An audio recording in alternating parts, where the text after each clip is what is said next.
السلام عليكم ورحمة الله وبركاته مشاهدينا الكرام في كل مكان في فيديو جديد معانا النهاردة. خلونا في البداية نكلم حضراتكم عن طبعا السؤال اللي سأله عمرو أديب للمستشار تركي آل الشيخ لما قال له ايه انطباعك عن مباراة السوبر الأفريقي.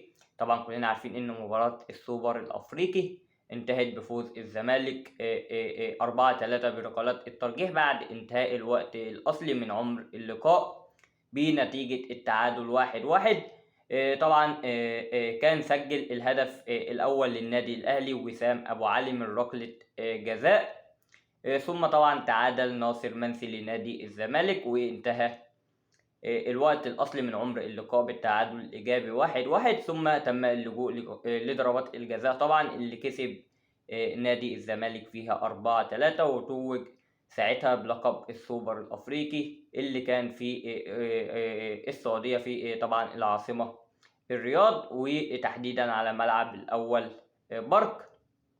فعمرو أديب بيسأل المستشار تركي آل الشيخ انطباعك ايه عن مباراة السوبر الأفريقي. الراجل رد بكل احترام وقال ان الزمالك كان الافضل واستحق الفوز في هذه المباراة واستحق بالتتويج بلقب السوبر الأفريقي.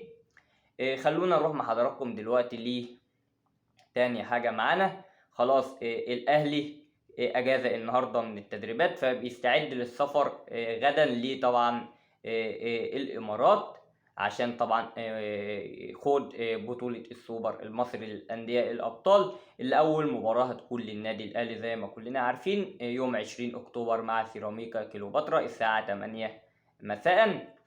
فالاهلي خد واخد اجازه النهارده من التدريبات وبيستعد بكره للسفر ان شاء الله لدوله الامارات العربيه الشقيقه. اما الزمالك اختتم تدريباته النهارده طبعا عشان يسافر لدوله الامارات العربيه الشقيقه ايضا لخوض بطوله السوبر المصري للانديه الابطال اللي هتكون في العاصمه ابو ظبي وهتبدا بلقاء الزمالك وبيراميدز يوم 20 أكتوبر الساعة 4 عصرا.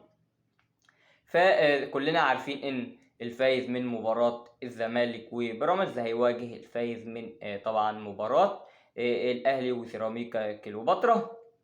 ففي موضوع طبعا إمام عاشور زي ما كلنا عارفين كان في قلق حول مشاركة أو سفر إمام عاشور مع فريق النادي الأهلي. خلاص إمام عاشور هيسافر مع النادي الأهلي عادي جدا.